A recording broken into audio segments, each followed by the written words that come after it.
SIM card जवळ असलेल्या सॉकेटमध्ये ते मेमरी कार्ड त्याने बसवलं. मोबाईल परत एकदा सुरू केला. मेमरी कार्ड डिटेक्ट झाला होता आणि त्या मेमरी कार्डमध्ये आता प्रत्येक दिवसाचा एक वेगळा फोल्डर दिसत होता. तो बाकी फोल्डर तर बघणार होता, पण 15 तारखेचा फोल्डर त्याला बघण्यात जास्त रस होता, कारण त्याच रात्री तो बेपत्ता झाला होता. त्या फोल्डरमधले त्याने व्हिडिओज बघायला सुरुवात केली.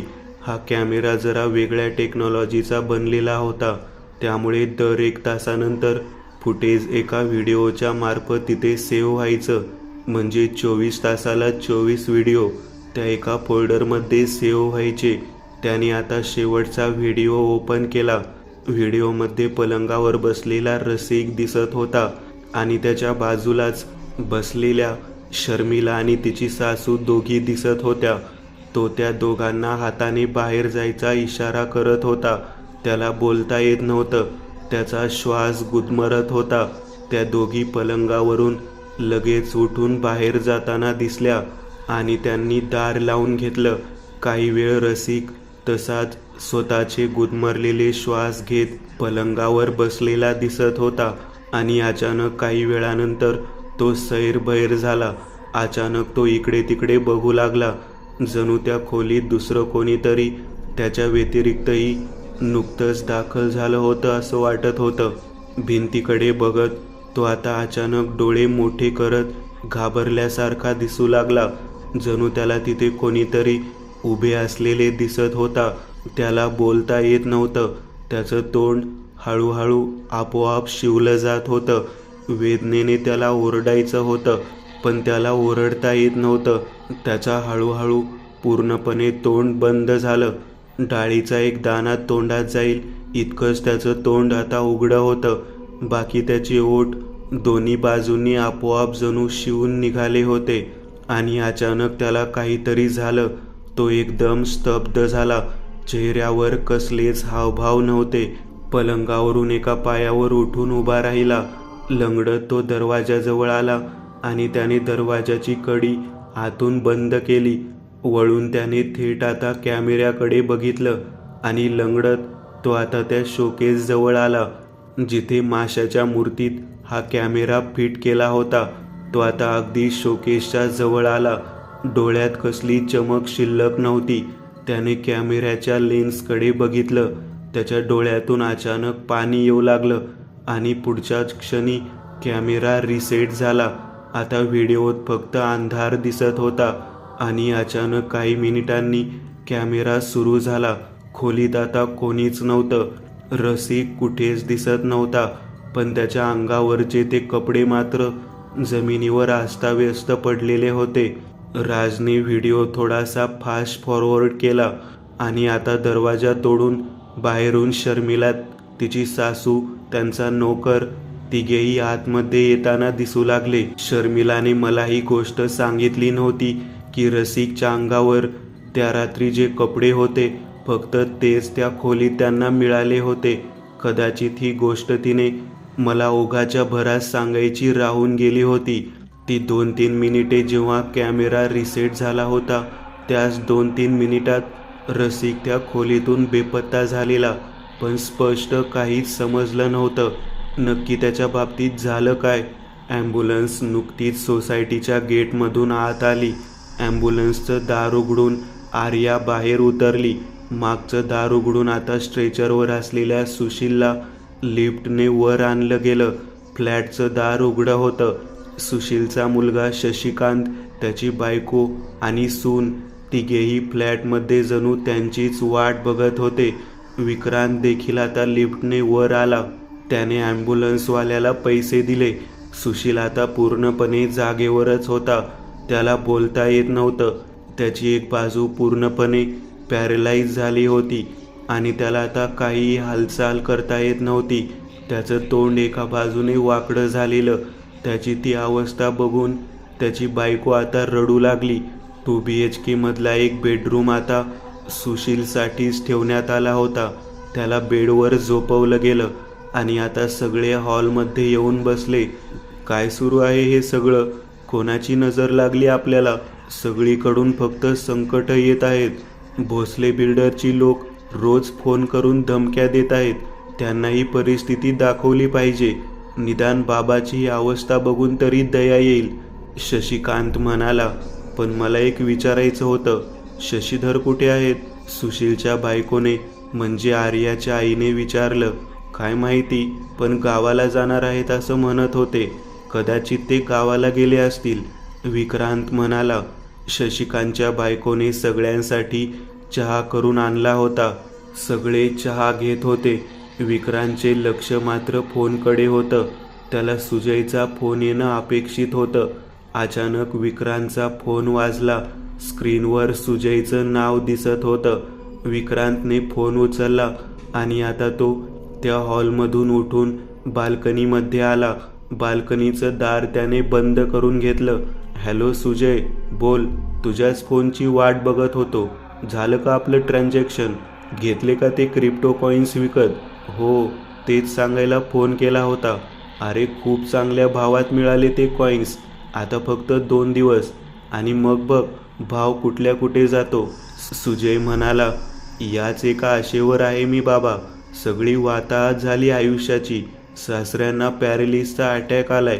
त्यांना आत्ताच आम्ही साताऱ्याहून घेऊन आलोय. विक्रांत म्हणाला. अरे काळजी करू नकोस, सगळं काही नीट होईल. आता थोडे दिवस, फक्त 2-3 दिवस. सुजय म्हणाला. सुजय, ते सगळं ठीक आहे रे, पण मला असं वाटतं माझ्या फ्लॅटची जी किंमत मला त्या कमलकांत शर्माने दिली ती खूपच कमी दिली असं वाटतंय.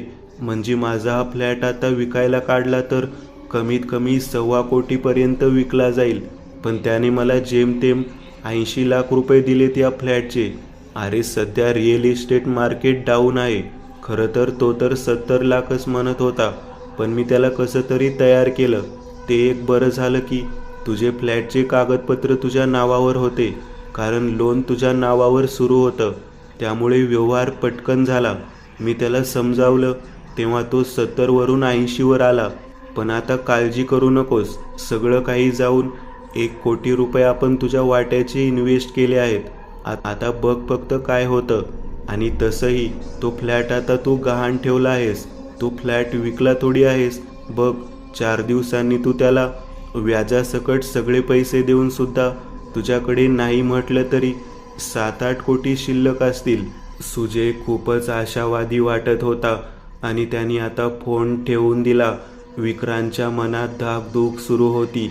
बस एकदा का मी आर्थिक अडचणीतून बाहेर निघालो की मग राजवर्धनला जिथे कुठे तो असेल तिथून शोधून आणीन. अक्षरशः त्याचे तुकडे तुकडे करीन.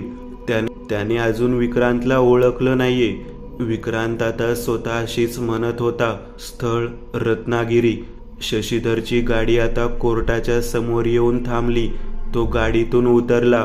कोर्टाच्या इमारतीकडे तो चालू लागला आणि इमारतीच्या बाहेर उभी असलेली त्याची बायको सुवर्णा त्याला आता तिथे दिसत होती.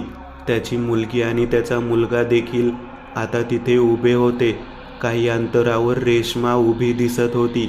रेश्माच्या बाजूलाच एक वकील उभा होता आणि तो तिला काहीतरी सांगत होता.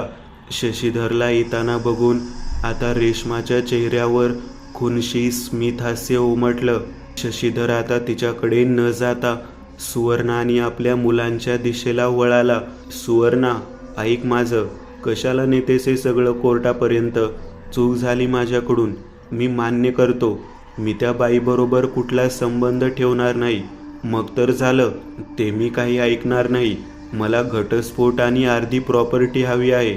बाकी अर्ध्या प्रॉपर्टीला काय आग लावायची ती लावा. तितक्यात बाजूने एक वकील सुवर्णाच्या इथे येऊन थांबला. मॅडम चला, आता आपली सुनावणी होणार आहे, लवकर चला. ते सगळे आता कोर्टात गेले. कोर्टात सुनावणी सुरू झाली. शशीधरच्या वतीने कोणताही वकील नव्हता आणि त्याच्याकडे बोलायलाही काही नव्हतं. पण त्याची जी काही बाजू होती ती त्याने मांडायचा प्रयत्न केला. या माणसाने माझं शोषण केलं आहे.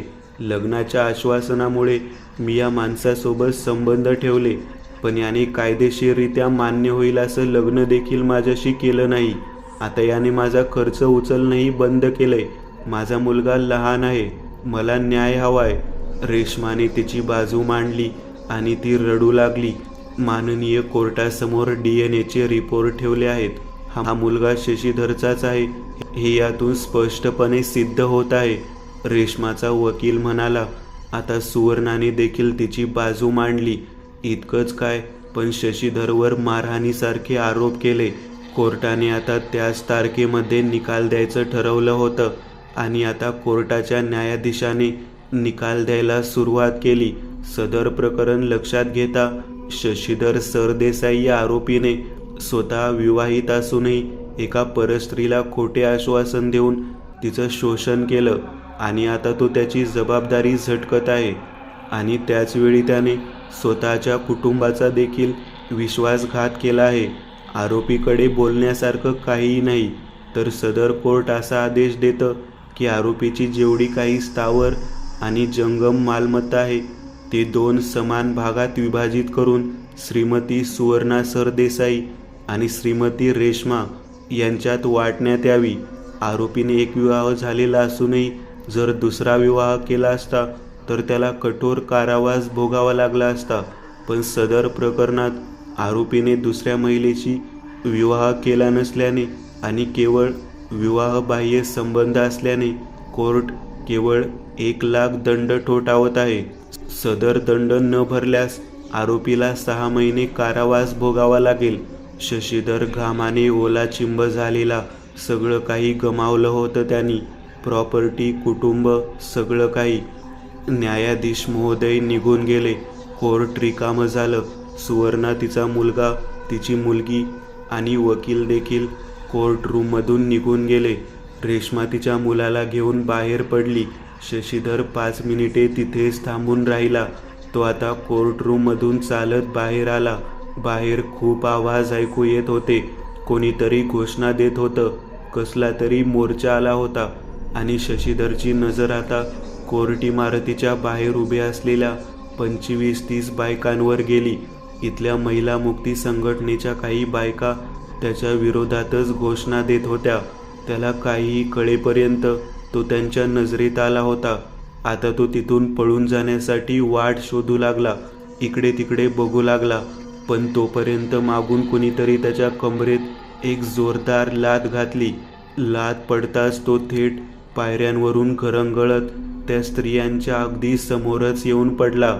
आपल्याला लाथ कोणी मारली हे बघण्यासाठी कसं तरी स्वतःला सावरत तो उठून उभा राहिला आणि त्याने मागे पाहिलं, पण मागे खूप सारी लोक होती. त्यामुळे त्याला नक्की कोणी लाथ मारली हे मात्र समजलं नाही. तोपर्यंत त्याला त्या स्त्रियांनी गराडा घातला होता. त्याच्या तोंडाला काळं फासण्यात आलं. त्याला पूर्णपणे अपमानित, त्याची विटंबना सुरू होती. स्त्रिया त्याला मारहाण करत होत्या. त्याच्या अंगावरचे कपडे देखील जागोजागी त्या मारहाणीत फाटत चालले होते आणि तितक्यात पोलिसांनी मध्यस्थी करत त्याला कसंबसं त्या गर्दीतून बाहेर काढलं. ते त्याला त्यांच्या गाडीपर्यंत कसेबसे घेऊन गेले. त्याला जबर मारहाण झालेली, चेहरा पूर्णपणे काळा झालेला, कपडे जागोजागी फाटलेले. तो जाम घाबरलेला. भीतीने त्याचे हातपाय थरथर कापत होते. त्या बायका आता त्याच्या गाडीच्या दिशेने धावत येताना दिसू लागल्या आणि आता गाडी स्टार्ट करून तो तिथून निघून गेला.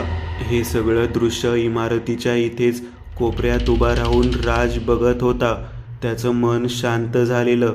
शशीधरला मागून लाथ त्यानेच मारलेली. नमस्कार साहेब. अचानक मागून त्याला कोणीतरी आवाज दिला. त्याने मागे वळून बघितलं. मागे रेश्मा आणि तिचा वकील होते. तुम्ही जसं म्हणाला होता तसं सगळं झालेलं आहे. अर्धी प्रॉपर्टी कोर्टाने रेश्माला देऊ केली आहे. तर मग आपण आपल्या व्यवहाराचं कधी फायनल करायचं तेवढं सांगा. अर्धी प्रॉपर्टी रेश्माच्या नावावर झाली की मला सांगा. आपण भेटू आणि व्यवहार पूर्ण करू. रेश्माच्या कडेवरच्या मुलाच्या गालावर हात फिरवत राजने स्मित केलं. नक्कीच, वकील म्हणाला. राजने जॅकेटमध्ये हात घालत एक इनोलप बाहेर काढलं. ते त्याने वकिलाला दिलं. वकील खुश झाला आणि आता त्यांनी दुसरं इनोलप काढून रेश्माच्या हाती दिलं. ती देखील खुश झाली आणि राज तिथून निघून गेला. स्थळ रत्नागिरी. शशीधर त्याच्या वाड्यावर गेलाच नव्हता. त्या चिपळूणपासून बाहेर आणखी एक घर होतं. खरं तर या घरावरही त्याचा हक्क आता राहिलेला नव्हता, पण चावी त्याच्याकडेच होती. पूर्ण तोंड काळं झालेलं, कपडे जागोजागी फाटलेले, अपमान विटंबना सहन करून आता तो बेजार झालेला. त्या रो हाऊसवर त्याचाच एक विश्वासू नोकर बबन राहायचा. शशीधर आता घराच्या समोर पोहोचला. संध्याकाळ झालेली. त्याने खिशातून फोन काढला आणि बबनला फोन लावला. हॅलो मालक. बोला. बबन म्हणाला. बबन, गेट उघड, मी गेटच्या बाहेर आहे. शशीधर असं म्हणाला आणि त्याने फोन ठेवला. रो हाऊसचं दार उघडलं आणि यातून एक 6 फूट उंच पैलवानासारखा दिसणारा रगेल माणूस बाहेर आला. त्यांनी गेट उघडलं. शशीधरने गाडी आत घेतली. त्याची विचित्र अवस्था बघून बबनला जरा वेगळं वाटलं. शशीधर गाडीतून उतरला. मालक, हे काय झालं तुम्हाला? बबनने विचारलं. आता काही विचारू नकोस, आंघोळीचं पाणी काढ पहिलं. ठीक आहे. बबन आता आत निघून गेला. शशीधर पण त्याच्या मागे मागे आत गेला. अंगावरचे फाटलेले कपडे त्याने बाजूला काढून टाकले. कमरेभोवती एक टॉवेल गुंडाळला आणि तो सोफ्यावरच बसून राहिला. सिगरेटचं पाकीट काढत सिगरेट पेटवली आणि 2-4 झुरके घेत तो तसाच शांतपणे बसून राहिला. काही वेळातच बबनने आंघोळीचं पाणी काढल्याचं त्याला सांगितलं. शशीधर बाथरूममध्ये गेला आणि व्यवस्थित आंघोळ करून बाहेर आला. त्याने अंगावर चांगले कपडे चढवले. परत एक सिगरेट पेटवली. सिगरेट ओढत ओढत तो बाजूच्या खोलीत गेला. कपाट उघडून त्यातून दारूची एक बाटली बाहेर काढली आणि एक भरगच्च मोठा पेग त्याने बनवला. बबन देखील त्या खोलीत आला. मालक, हे काय होतं नक्की? तुमच्या चेहऱ्याला काळा रंग लागलेला, कपडे फाटलेले, झाले काय नक्की? तुला राजवर्धन माहिती आहे, माझा पुतण्या? शशीने विचारलं. माहिती आहे की. त्या बंगल्यातून शेवटच्या वेळी मीच तर त्याला मारत मारत बाहेर काढला होता. पण त्याचं काय? बर्बाद करून टाकलाय त्यांनी आम्हाला सगळ्यांना. गोव्याच्या रिसॉर्टला आग लावली. माझे 5 कोटी रुपये चोरले. पुण्याचा तो बंगला आम्हाला त्यामुळे विकावा लागला. तो विकला आणि त्याचेही पैसे चोरीला गेले. विक्रांत आर्याची नोकरी गेली. अजून बरंच काही झालंय. शशीधरने थोडक्यात त्याला सांगितलं. मालक, फक्त एकदा हुकूम करा, मुंडकं छाटून आणतो त्याचं. भेटेल कुठं तो फक्त सांगा तुम्ही. बबन म्हणाला. तेच तर कळत नाहीये. तो अजून समोर आलेला नाही एकदाही. पण जणू काही त्याने असं काही जाळं रचलंय की आमच्या प्रत्येक हालचालीवर त्याची नजर आहे आणि तो बरोबर असं षडयंत्र रचतो की आम्ही नकळतपणे त्यात अडकतो आणि मग आम्हाला समजतं. तोपर्यंत खूप उशीर झालेला असतो. बस, ग्लास घेऊन ये. शशीधर बबनला म्हणाला. बबन ग्लास घेऊन आला. शशीधरने आता दोघांचे ग्लास भरले आणि आता दोघेही दारू घेऊ लागले. शशीधर आता त्याला सगळं काही सांगू लागला. तो त्याच्या खूप विश्वासातला माणूस होता. तो फक्त दिसायलाच आडदांड नव्हता. तो एक क्रिमिनल माइंडेड माणूस होता. कधी काळी तो एक अपराधीच होता. शशीने त्याला सुधारायची संधी देऊन स्वतःच्या इथे कामाला ठेवलं होतं. त्यामुळे शशीधरचे त्याच्यावर खूप उपकार होते. सगळ्या घटना त्याने बबनला सांगायला सुरुवात केली. बबन लक्ष देऊन ऐकत होता. शशीधरचं सगळं बोलणं संपलं होतं. मालक, यात एक गोष्ट तुमच्या लक्षात आली का? कोणती गोष्ट? तुम्ही साताऱ्याच्या त्या रिसॉर्टमध्ये घडलेल्या घटना सांगितल्यात. त्यावरून मला एक गोष्ट लक्षात आली. तो बंगला विकल्यानंतर तुमच्याकडे 4 कोटी कॅश होती. ती कॅश तुमच्याकडे आहे याबद्दल कोणाला ठाऊक होतं? फक्त तुम्ही चौघं, तो इस्टेट एजंट फिरोज आणि ती बाई जिने तो बंगला विकत घेतला. तो इस्टेट एजंट किंवा ती बाई, या दोघांमधल्याच कुणीतरी ही चोरी प्लॅन केलेली असू शकते. आणि ही चोरीच नाही तर माझ्या हिशोबाने तर या दोघांचा राजवर्धन बरोबर थेट संबंध आहे. आपल्याला आधी या दोघांनाच विचारणं भाग आहे. बबन म्हणाला. त्याचं ते बोलणं ऐकून शशीधर एकदमच चकित झाला. हो रे, चाईला ही गोष्ट माझ्या लक्षातच आली नाही. ते साहजिकच आहे. जेव्हा एकामागून एक संकट येतात तेव्हा आपली नजर समोर असलेल्या उत्तरांना देखील पाहू शकत नाही. अशाच वेळी एखाद्या तिराईत माणसातर्फे या सगळ्या गोष्टींवर नजर पडली की तोच आपल्याला यातून एखादं उत्तर देऊ शकतो. बबन, तू तर पोचलेला माणूस निघालात. आता तूच सांग काय करायला हवं, कसं पोहोचता येईल त्याच्यापर्यंत. सगळ्यात आधी फिरोज, त्याला उचलायला पाहिजे. फिरोजला उचलून त्याचा थोडा पाहुणचार केला की मग तोच सगळं सांगेल. आणि जर समजा तो यात कुठल्याही प्रकारे संबंधित नसेल तर मग आपण थेट त्या बाईला उचलून आणायचं. तीच सांगेल राजवर्धन कुठे आहे. बबन म्हणाला. शशीधर जागेवरून उठला आणि आपल्या खोलीत गेला. कपाट उघडलं. कपाटाच्या आत तिजोरी होती. तिजोरी उघडून त्याने आत नजर टाकली. नोटांच्या काही गड्ड्या आत होत्या. त्याने तिथून नोटांच्या 2 मोठाल्या गड्ड्या बाहेर काढल्या. बबन, हे घे 2 लाख रुपये आहेत. हे काम आता तूच कर. फिरोजला हँडल कर मला लवकरात लवकर. आता त्या राजवर्धनपर्यंत पोहोचायचं आहे. काळजी करू नका. मालक बघाच आता काय करतो हा बबन. बबनने ग्लास रिकामा केला आणि ते पैसे घेऊन तो तिथून निघून गेला.